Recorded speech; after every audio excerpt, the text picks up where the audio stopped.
শ্বশুর আব্বা বললেন, কোনো জিনিসের প্রয়োজন হলে আমাকে তুমি বলতে পারো, আমি তোমাকে মেয়ের মতো স্নেহ করি। শ্বশুরের এই কথায় ভয় অনেকটাই কেটে গেছে। ওনাকে যতটা খারাপ মনে হয়েছিল তিনি অতটাও খারাপ না। রাগের বসে বিয়ের কথা বলছে, হয়তোবা শাশুড়ির সাথে ঝগড়া হয়েছে, এই জন্য আমি সাহস করে বলেই ফেললাম, বাবা আমি আপনার দ্বিতীয় বিয়ের কথা বলতে চাই। শাশুড়ি মা অনেক কষ্ট পাচ্ছে। মুহূর্তের মধ্যেই তিনি রাগে একদম লাল হয়ে গেলেন, চোখ মুখ রাগে লাল হয়ে গেছে, হাত দুটো শক্ত করে মুষ্টিবদ্ধ করে রাখছে, কর্কশ গলায় বললেন, বৌমা তুমি হলা এই পরিবারের অংশ, পারিবারিক আলোচনায় অংশ নিবা, কোনো সমস্যা নাই, কিন্তু আমার ব্যক্তিগত ব্যাপারে হস্তক্ষেপ করার চেষ্টাও করবা না। আমি বিয়ে করব কিনা সেটা আমার একান্ত ব্যক্তিগত ব্যাপার, এই ব্যাপারে আমি কাউকেই কোনো কৈফিয়ত দিব না। তোমার মান সম্মানের সমস্যা হলে হোস্টেলে ফিরে যাও, না হলে ভাড়া বাসায় গিয়ে থাকো, দরকার পড়লে তোমার শাশুড়িকে আমি তোমার সাথে পাঠিয়ে দিব, মাসে মাসে তোমাদের টাকা পাঠিয়ে দেওয়া হবে, এখন আসতে পারো। হতাশ হয়ে ঘরে ফিরে আসলাম। শ্বশুর আব্বা যে আমার সাথে এই ব্যবহার করবে এটা আশাও করি না। ভেবেছিলাম উনি হয়তো শাশুড়ি মায়ের কষ্টটা বুঝতে পারবে, কিন্তু তার উল্টোটা হলো। পরের দিন মেয়ের বাড়ি থেকে দুইজন লোক আসলো। আমার শ্বশুর মশাই নিজ হাতে তাদেরকে খাওয়া দাওয়া করাইতেছে, আদর আপ্যায়ন করতেছে। লোকগুলা নিজেদের মতো করে খাবার খেয়ে যাচ্ছে, কথা বলেই যাচ্ছে। আমার তো ভাবতেই অবাক লাগতেছে যে এত কিছু জানার পরও কিভাবে একটা মেয়েকে এই বাড়িতে পাঠায় ওরা, যেখানে পাত্র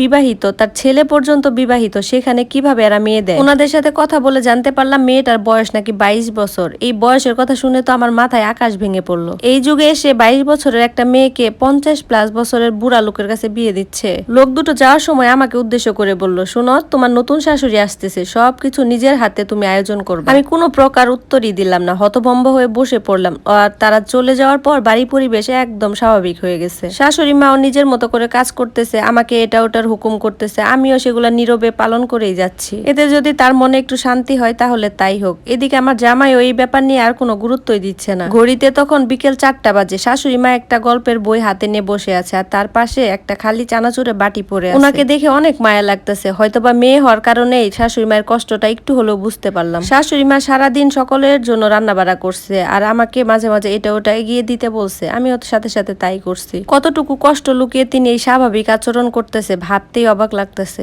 7-5 ভাবতে ভাবতে ওনার পাশে গিয়ে বললাম মা চানাচুর এনে দিব।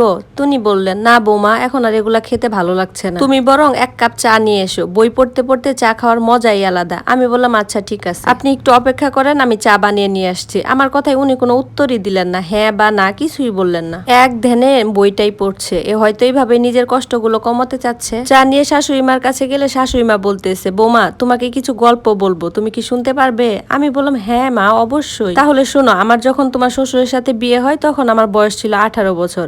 সেই থেকে এই সংসারে খেটেই গেলাম। তোমার শ্বশুর আমাকে ভালোবেসেছে আর সম্মানও দিয়েছে, কিন্তু লোভের কাছে তিনি পরাজিত। তোমার শ্বশুরের এখন সুন্দরী নারী পছন্দ, আমার মতো অসুন্দর বৃদ্ধকে তার আর পছন্দ না। ভরসা করে তোমাকে একটা দায়িত্ব দিতে চাই, আমার অবর্তমানে তুমি এই সংসারটাকে নিজের মতো করে সাজিয়ে রাখবা। নিজের হাতে এই সংসারে সবকিছু সাজিয়েছি, আর আমার ছেলেটাকে খুব যত্ন করে মানুষ করেছি, ওকে কখনো কষ্ট দিও না। আমি বললাম আমি যথাসাধ্য চেষ্টা করব, কিন্তু মা আপনি এত কষ্ট পাবেন না, বাবা আর বিয়ে করবেন না, আমরা ওনাকে ঠিকই বুঝাইতে পারবো। শাশুড়ি বলল, আমি 30 বছরে যাকে চিনতে পারলাম না, তুমি এই 7 দিনে তাকে চিনতে পারবে?